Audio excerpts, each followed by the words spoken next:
Hello everybody. Well, I'm hiking in the mountains, passing through a little village here, and I'm at a little place that is a park.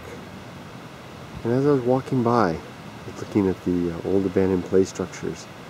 There's no children here anymore. No one uses these.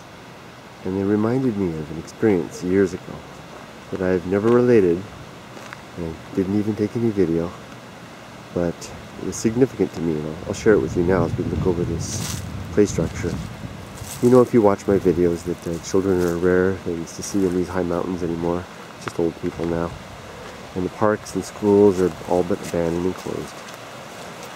Years ago, I found a place very, very high in the mountains. A road that I had followed way up some steep side of a mountain. And when it came to a plateau at the top, I was truly startled and shocked to discover a village there. Very small, tiny village, full of old people, like I say. And in the middle of the village, there was a Shinto shrine with two amazing conifer trees standing sentinel at the gates of the shrine that was dilapidated and falling apart. I did have my camera that way. I don't know that day. I don't know why I didn't take any pictures. But I continued walking along through the village. I was talking to some people there, although for the most part it was pretty much abandoned.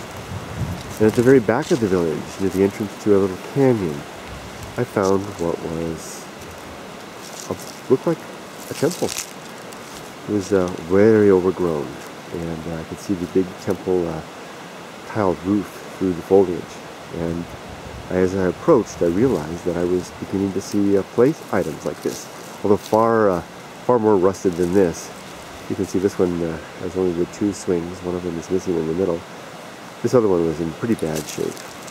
But the grounds were actually pretty well. All of this area here was swept. The leaves were gone. It looked pretty good, although abandoned. It looked like it had simply lacked the attention of children, which bring a life to a park in a way that no adult could do. And as I was walking slowly, as I am now, through the park, looking at the items, and I could see the temple just behind me, I suddenly realized there was someone else in there with me. Someone who didn't realize I was there. There was a woman, much older. You can see there's a woman over there, the farm woman over there. See how she's bending over? Japanese have a way of bending over and doing their work standing up. See how she's going to do that? The old woman that I saw was doing the same type of thing. Bent over. She was tending to the ground, just like this woman is. This woman is doing some farm work. And I said, konnichiwa to her, hello. I said in Japanese, konnichiwa. And she turned around. A lot of these old people have acute hearing, very good hearing. She was ancient, very old woman. And her face lit up. She had the most beautiful smile. And she said hello, and I said hello, and we started chatting. And she was delighted to see me there. At first I felt awkward. I felt like a trespasser, but she made me feel very much welcome. And I learned from her that this was indeed a Buddhist temple, and that back in the days when she was a woman, a young woman, the temple was actually the school for the village. And guess what she was? She was the teacher. She taught all the grades. The typical one-room farmhouse. In this case, a Japanese one-room temple schoolhouse, not a farmhouse, schoolhouse. And she was the teacher. She explained to me that there were no more children in the village, just those that came to visit during Obon and other auspicious times of the year. And nevertheless, she lived in the temple with her family. She cared for the playground as though children still used it from a lifetime of habit. She tended to the grounds, but she was old and she couldn't do the major work of keeping the trees from overshrouding the temple, the playground there. And the temple was in terrible disrepair. The Kawada roof tiles were falling in. There were plants and even a small tree growing off of the roof of the house. And the woman actually invited me in. She invited me in to come inside the temple.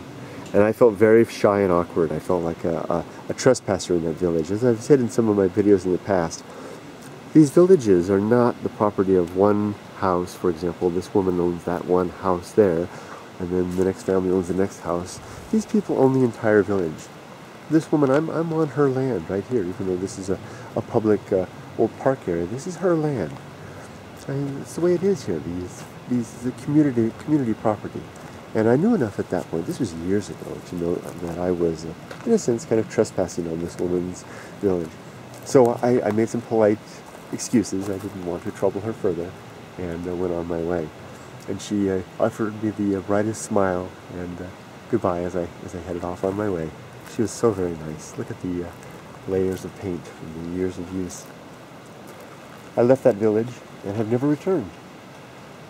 I tried to find it once and couldn't find it. And I know it's starting to sound like a fiction now, you know, like the lost village in the mountains that you try to find and couldn't find it. I did try to find it and was not able to find it. I think I know where it is. It's been so many years. I'd love to go back and see again.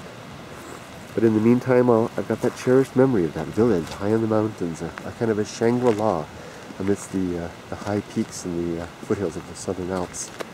And the woman and her small playground where children no longer come, where schoolyard where children no longer come, in a temple where there are probably very few rites and offerings anymore. Just another anecdote of life here in the high mountains of central Japan is the villages slowly but surely go back to nature. But we can't say it's all lost. Look at that. Look at this beautiful blossoming cherry tree. Isn't that beautiful? So even though I've given you a tale that is a little bit sad and maybe a little bit melancholy, we have to keep in mind though that life moves on. Life presses forward, and even in the smallest village where children are gone, another day will come.